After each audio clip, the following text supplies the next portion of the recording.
یہ جو آپ موٹر سائیکل دیکھ رہے ہیں نا، موٹر سائیکل ہے انجینئر صاحب کی سواری۔ ہم سمجھ رہے ہیں شاید کوئی ان کے پاس بڑی گاڑیاں واڑیاں مرسیڈیز وغیرہ ہوگی، کیونکہ یوٹیوب پہ اتنا جس کا چینل چلتا ہو اس کے کیا مطلب یہ ان کی سواری ہے جس کو بیٹھ کے بھی آئیں۔ بات میں نے پہلی ملاقات میں بھی کہی تھی کہ اتنی ریونیو جنریٹ ہو سکتا ہے، یہ سب کچھ آپ نے چھوڑا ہے اور یہ اللہ کے لیے چھوڑا ہے۔ یعنی آپ 4 کروڑ روپے سالانہ کما سکتے ہیں ماشاءاللہ سے۔ ہم اس سے زیادہ کما رہے ہیں انشاءاللہ آخرت میں اللہ سے انشاءاللہ انشاءاللہ بہت۔ کہ اگر رسول اللہ دنیا میں تشریف لے آئے،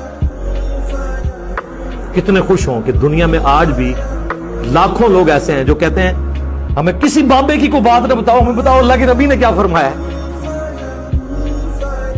تو یہ کہاں پہ ملتے ہیں لوگ، یہ مخلوق کہاں پہ پائی جاتی ہے؟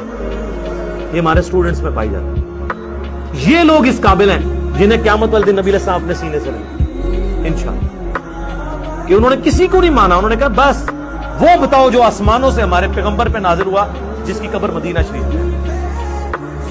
اور امام مالک کہا کرتے تھے اس صاحب قبر کے علاوہ دنیا میں کوئی ایسا شخص نہیں ہے جس کی ہر بات مقبول ہو اور کوئی بات مردود نہ ہو، اور ان صاحب قبر صلی اللہ علیہ وآلہ وسلم کے علاوہ دنیا میں کوئی ایسا شخص نہیں ہے کہ جس سے اختلاف نہ ہو سکے، سوائے رسول اللہ کے ان سے اختلاف نہیں ہو سکتا۔